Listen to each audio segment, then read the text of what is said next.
नमस्कार, मेरा नाम है नरेश और आप लोग देख रहे हैं the run way educational videos. तो आज हम लोग बात करने वाले हैं फ्रांस के विवादित बिल के बारे में। और यह बिल जो है वह एम्यूनल मैक्रोन ने लोअर हाउस यानी कि जहां पर उनकी बहुमत है वहां पर तो पास करवा दिया है, लेकिन अभी राज्यसभा में पास करवाना बाकी है। पर वो भी हो जाएगा थोड़े दिनों में, क्योंकि वहां पर भी इनकी बहुमत थोड़ी बहुत तो है ही। तो इस बिल का नाम है supporting respect for the principle of the Republic. Bill का जो नाम है उसके हिसाब से तो काफ़ी अच्छा ही लग रहा है, पर वहाँ के इस्लामिक रिलीजन को फॉलो करने वाले लोग इसके खिलाफ हैं। वह कह रहे हैं कि इस बिल के अंतर्गत कई ऐसी बातें हैं जो इस्लामिक रिलीजन को खतरे की तरह दिखाती है। तो आइए जानते हैं इस बिल के बारे में, लेकिन उससे पहले थोड़ी सी देर ये जान लेते हैं कि फ्रांस में कौन कौन से रिलीजन हैं। फ्रांस में नंबर 1 रिलीजन जो है 41% के साथ वह है रोमन कैथोलिक का। उसके बाद वहाँ पर 40% नास्तिक लोग हैं जो किसी भी रिलीजन को नहीं मानते। यानी कि इस्लाम जो है वह सेकंड मोस्ट हाईएस्ट फॉलो किया जाता है फ्रांस में विद द स्कोर 5%। और ऐसा कहा जा रहा है कि 2050 तक यह जो 5% है वह 12 से 13% हो जाएगा। और वैसे हमें फ्रांस के बारे में क्यों जानना चाहिए, वो भी आपके मन में सवाल उठ रहा होगा।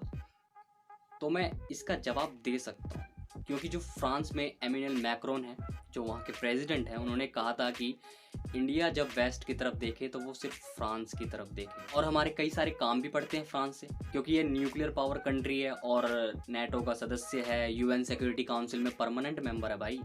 यानी कि इसके पास वीटो है, जिसकी बहुत ज़्यादा ज़रूरत है इंडिया को भी अभी हाल फिलहाल में। पर 2 साल के लिए जो हमें कार्यकाल मिला हुआ अस्थायी सीट पर, उससे ही काम चला लेते हैं।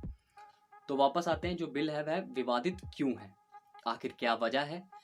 पहली वजह तो यह है कि जो इंट्रोडक्टरी टेक्स्ट होता है ना बिल का, जो ऊपर का पार्ट होता है जिसपे इंट्रोडक्शन लिखी होती है, उसमें थ्रेट ऑफ इस्लामिज्म का जिक्र है। जबकि रोचक बात यह है कि फ्रांस के संविधान के हिसाब से आप किसी रिलीजन को टारगेट करके बिल पास ही नहीं कर सकते हैं। तो इस बिल के अंतर्गत कौन कौन सी बातें हैं वह जान लेते हैं।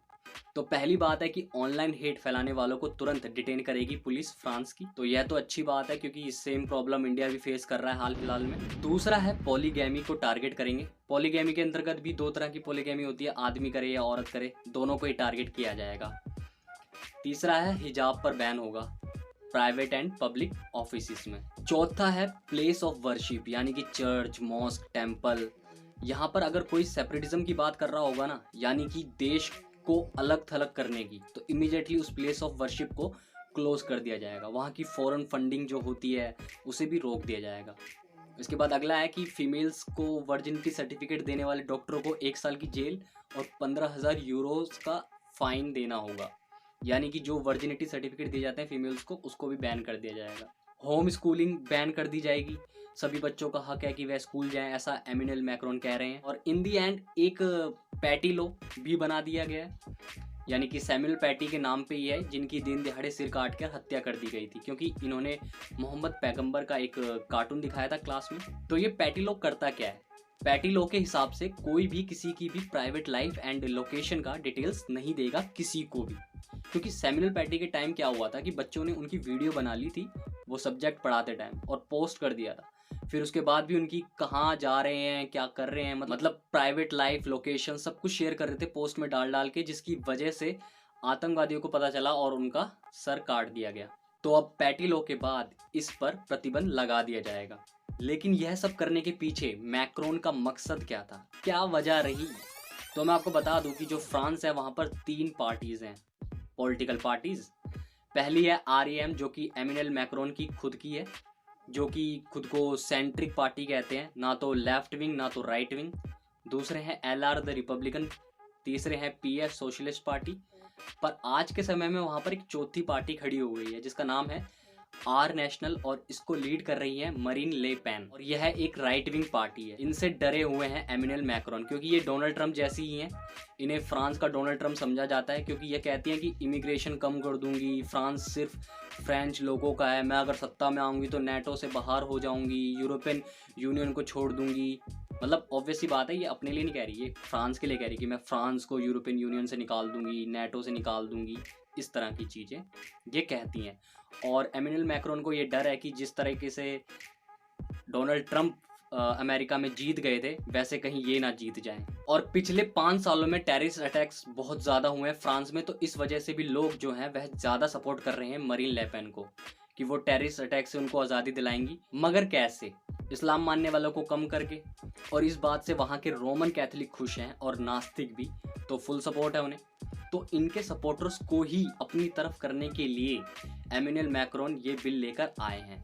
और ऐसी कई सारी चीज़ें ऑलरेडी कह भी चुके हैं जिससे कि जो इनके सपोर्टर्स हैं वो इनकी तरफ आ जाएं। जैसे कि फाइट अगेंस्ट सेपरेटिज्म, और उसमें कह दिया कि हमारे देश को तोड़ने के लिए इस्लाम जिम्मेदार है। ये भी कहा है कि इस्लामिक सेपरेटिज्म ज़रूरी है देश की तरक्की के लिए। और भी कई सारी टिप्पणियां की हैं, जैसे कि ये बात कही थी कि Islam is a religion that is in crisis all over the world.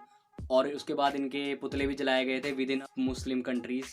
यहाँ तक कि प्रॉफिट मोहम्मद पर बने कार्टून को फ्रांस का फ्रीडम ऑफ स्पीच कह दिया था इन्होंने। लेकिन इस बात का पता कब चला कि जो सेंट्रिक पार्टी थी REM वो राइट विंग हो गई है। तो एक टीवी डिबेट चल रही थी, मरीन ले पेन और एमेनुएल मैक्रोन के सरकार के होम मिनिस्टर थे उसमें, तो इनकी चल रही थी दोनों की टीवी डिबेट। तो उस डिबेट में जो होम मिनिस्टर साहब थे उन्होंने मरीन ले पेन पर ही आरोप लगा दिया कि आप बहुत ज़्यादा सॉफ्ट हैं इस्लामिक सेपरेटिज्म को लेकर।